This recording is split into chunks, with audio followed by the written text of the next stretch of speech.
này chơi new free này bị băng yang buồn sang này thì chị ha này lại có mấy cái đa lại giật lê tạm tan lê bù lê có lại tiếp lúc này dọn công sản như đồ không tai hiếm bạn rất nhiều chị nó có mấy độ này tai buồn bơi buồn sang mấy học mạ bị xem lăng lê tướng im mò bình luận được cái mấy đã bình luận hem mò bình luận sạt mò sắm pi bằng mấy phần đấy dưới nó lại phải hiên nó lại mày bây giờ mạ cái nông có lại phần ní bờ đạp mày cái nông đoạn về hàng lại hẻm mau một lại hẻm một lại sạt mất giữa kết có mày càng đoạn về lại một lại hẻm một lại sạt giữa đặt lại tiếp nuôi mệt bả là rồi đây là những ngặt này rồi kia nó cất thông tin lại phải hiên gặp nịt mùng gặp lại có mày mạng nào nhá đung nào nhá có lại hẻm mình đặt một lại sạt mình đặt một lết lại ngót mình đặt một lại rung răng mình đặt pi bảng mình đặt ô do nó này lại mày bread isem lăng yang được buồn sang này lại nhưng pak cơ lại liên hán lê đông lại dulu kẹt kri lần chặt Việt Nam lê đông Việt Nam nhưng pak pol như càng mút nhưng mà pro hàng Mỹ bờ đà hàng Trung Quốc bờ đà Campuchia bờ đà hàng Lào lú chặt một con đứng vật cờ Nga nó này lại từ Mỹ có nhiều lệ nó kana đang còn sân Việt Nam đấy thực hiện mong lại kê cát là hiện làm nuôi non cát họ đi PR còn lấy liên hán vật lấy sim nè nó làm hình lại luôn nuôi tại nhà rồi về hiếm bạn là Mỹ độ dung ai của Việt Nam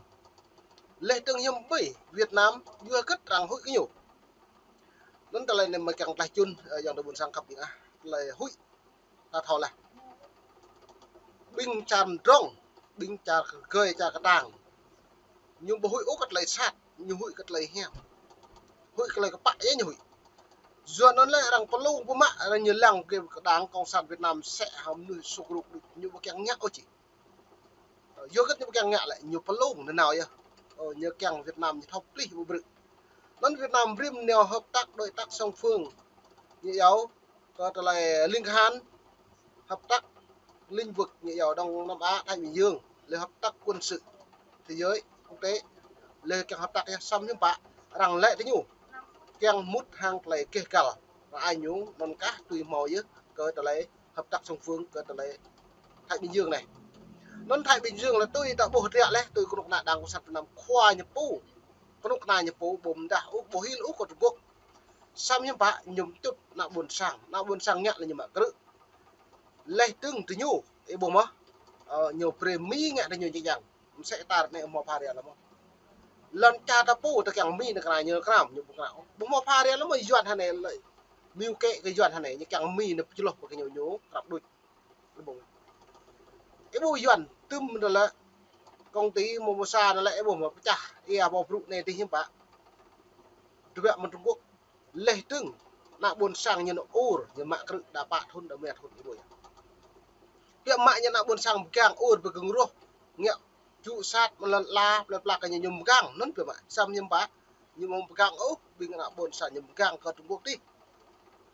nó này là buồn sang lệ lùi nhưng ai ta mới đang cộng sản Việt Nam này đấy hiếm bạ nhiều pre vài bạc mang tí tầm nhớ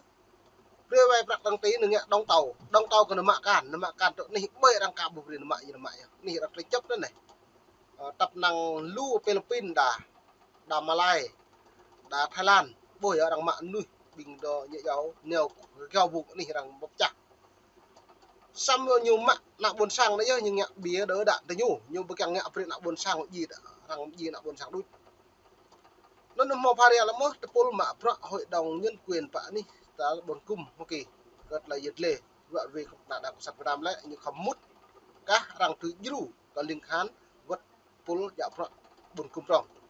nó lo có mấy càng nhiệt lệ để xem lang bịa lấy video rằng chỉ trích nhân quyền Việt Nam bị chỉ trích mạnh mẽ đầu năm một năm đi rồi này cái bộ đó lấy chỉ trích này mới về xem lang bịa lấy này tự do tư tưởng. Phúc Trình nhấn mạnh thuộc vào tình hình cải tiến nhân quyền tại Việt Nam. Phát biểu tại Bangkok hôm 21 tháng Giêng sau khi kết thúc chuyến thăm Việt Nam, Thượng nghị sĩ John McCain cho biết ông đã nêu rõ lập trường này với giới chức Việt Nam và nhấn mạnh mối quan tâm của Hoa Kỳ trước thành tích nhân quyền đang xấu đi của Việt Nam. Ông dù nó trước nhân quyền đang xấu đi ở Việt Nam, xong tôi đã bố rạ này hiếm bạn đã bố mình quá, nghe một cái lại. Dù nó bày tập bố mà buồn cung lại, hàng này là như là cao ai tắm như là Việt Nam cố gắng phát triển là nhân quyền, về tôn giáo, về kinh tế, đất đai, nó như vậy. Xong ra này đã bộ cất nhiều phát triển, bự hay có bự nhiều giáo càng tệ hại hơn, đó là vấn đề cái nhân quyền ở Việt Nam, tự do thông tin cần máu, tự do báo chí cần máu. Nó chỉ cái ông Tô Lâm đã đi ra mình nhớ là mạnh mẽ biết, đó là kẹt kêu buồn sáng, liền thao du đã buồn sáng. Nó ở Tô Lâm nó lại nhu đi nó lại nhưng bà tạo mình jadi cả một plan sĩ bằng lần nak buồn sáng tah tal tắm ấy. Lúc lâu sĩ nak buồn sáng đầy can tắm như lâu, dân tộc Mông, dân tộc Girai, dân tộc ấy đi, như sĩ bằng lần làm gì vậy? Nhưng mà Prak Mông Trung Quốc nhớ cái áp đảo lần là buồn sáng cương chế lần là buồn sáng như vậy. Giờ nó hắn này lại đang chỉ trích nhiều vi phạm Việt Nam lại vi phạm càng ngày tồi tệ hơn vấn đề nhân quyền về thông tin báo chí này. Nó lại hiếm bạ Hội đồng Bảo an Liên Hợp Quốc tương đi nhổ mừng niệm nạp nó bài bệ xem mức cỡ là gì lên này. Ken nói. Tôi không thấy Việt Nam có tiến bộ về nhân quyền, mà ngược lại còn có sự tụt hậu về vấn đề này. Sự coi này lại nhiều lệ vi phạm pro này là có cả bộ ta lấy đi piạt tôi có vấn đề nhân quyền xăm á bự hay có bự cắn tồi tệ hơn. Dưa cất lại rằng một chỗ bên lần cha ta Việt Nam nó xăm barang lăng mọi ta lệ rằng trốn nơi du lịch đạo bộ lệ lệ làn nhé. Dưa cất đáng cộng sản Việt Nam bộ một cái nhân quyền bộ một tôn giáo đỡ đặt tôn giáo có nhu ý bố như vậy tất cả tôn giáo đều bình đẳng trước pháp luật ý bố tất cả tôn giáo đều bình đẳng với pháp luật. Tôn giáo bây giờ tôn giáo Hoa Kỳ, tôn giáo châu Âu, bất cứ tôn giáo bây giờ sắp đến nó mút và khùng như thế là không theo có tôn như giáo bình đẳng nhá. Thế bảo là khùng bệnh in mình bảo khùng bệnh in một đôi những bọt như là nọc như là chỉ đây là nọc như này bọt mía tú bọt tạ tú bọt sẽ nếu mà khùng sạc khùng thập lên ta tự những bọt này chỉ hẻm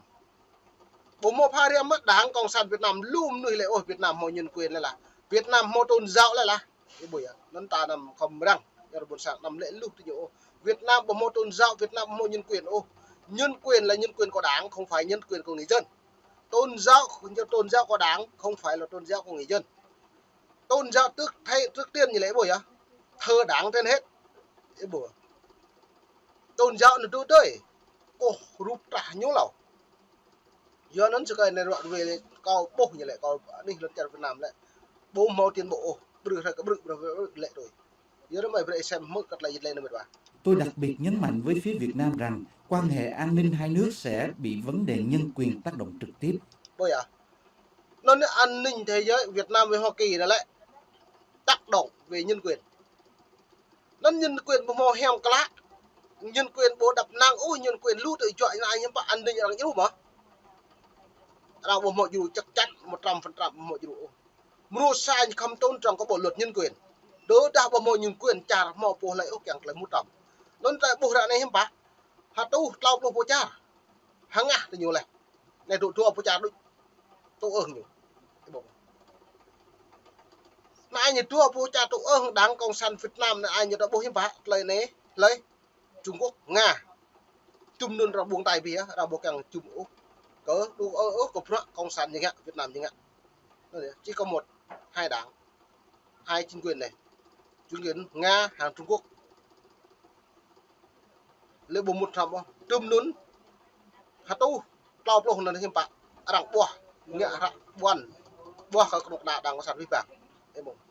nó lại tung klum bị bang yang được buồn sang hàng lại ta lại dịch lên này nhưng bạc lại rung lên tướng từ nhiều ngạn mười niệm nạp gật lấy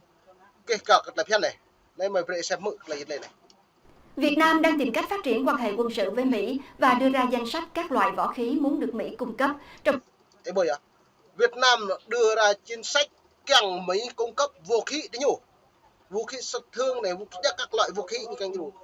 Xong tới này đã bảo hiểm bạc, rằng càng nhủ mà vũ khí sẽ tự đã bảo mọi nhủ. Giờ cái mang non nhủ Việt Nam bù tùy mút hội đồng bảo an Liên Hợp Quốc. Lệ tương mang non nhủ so khất lại phiền không buồn cùng prong. Nó như càng mạng bình an ninh này thì càng mút mà Việt lệ là một vật vả là một cái nhũ Việt Mỹ lại thao lấy Mỹ lại những bậc các cố vô đi bật hạp vô bên này cất in nào như chung nhá sao mà pro ấy lại bọn càng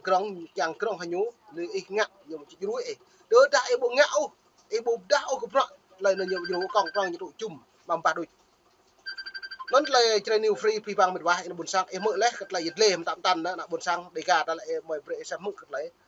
an ninh này lại đột lên này cũng sán thắng đặt mình những bạn lên chỉnh. Trong khi tiếp phái đoàn thượng nghị sĩ Hoa Kỳ, về việc này thượng nghị sĩ Joseph Lieberman cho biết. Chúng tôi đã nói cụ thể, chúng tôi nói rằng có một số loại vũ khí mà Việt Nam muốn mua của Mỹ và chúng tôi muốn chuyển cho họ. Nhưng chuyện đó sẽ không xảy ra cho tới khi nào Việt Nam cải thiện nhân quyền. Quốc hội Mỹ sẽ không... Ê bồi á, em mượn cái lại tôi Việt Nam nhiều keng tam nhất rầm cái năm rằng chuyên cả nhiều vũ khí. Sao mà nó nằm bộ minh như lại vừa đa Việt Nam bộ thực thi các bộ luật nhân quyền. Ê bồi á.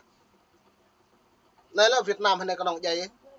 Ê bồi hết mệt vạ. Đứa đã có mày hẹp mà mày đoạn về mà bằng chứng nó có sách mày có chứng nó mày màu video để xem rằng thông tin ta là trong sáng minh bạch cơ thế giới đã đưa ra của Việt Nam ra đây. Nó chỉ là new free puni vi bằng mệt vạ buồn sang khắp những hàng làm ta. Nó có ít lăng có mày đoạn về cả bộ tôm nung mà cả bộ dạo có ít bình luận được cũ. Để cả phao lum nước để thâu mày học ác mày biết ít một lại hình gặp remote buồn sang á. Puni pi bằng là buồn sang.